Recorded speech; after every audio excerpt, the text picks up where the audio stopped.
Hello everyone.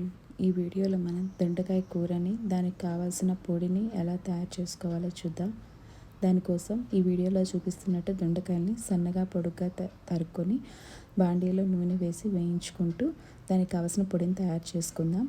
ధనియాలు 3 table spoons, పచ్చిశనగపప్పు 3 table spoons, ఎండుమిరపకాయలు మన కారానికి తగినంత తీసుకోవాలి. దానికి మినపప్పు 2 టేబుల్ స్పూన్స్ని యాడ్ చేసుకొని ఒక గుప్పెడు ఎండు కొబ్బరిని కూడా వేసుకొని అన్నిటినీ సన్న మంట మీద దోరగా నూనె లేకుండా వేయించుకోవాలి. బాగా వేగాక వాటిని చల్లారాక మిక్సీ వేసుకోవాలి. ఈ వీడియోలో ఇలా చూపిస్తున్నట్టు ఇలా పొడి పొడిగా వేసుకోవాలి, మరీ మెత్తగా వేసుకోకూడదు.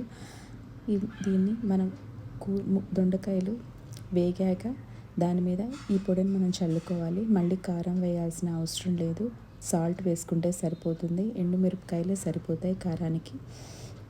వీటన్నిటిని ముక్కలకి బాగా పట్టేటట్టు ఈ పొడిని బాగా దొండకాయ కూరని కలుపుకొని ముక్కలకి పొడంతా బాగా పట్టాక దాని మీద మూత పెట్టి కొంచెంసేపు ఉడకనిచ్చి తీస్తే టేస్టీ దొండకాయ కూర రెడీ. మీకు ఈ వీడియో నచ్చితే లైక్, షేర్, సబ్స్క్రైబ్ చేయండి. Thank you for watching.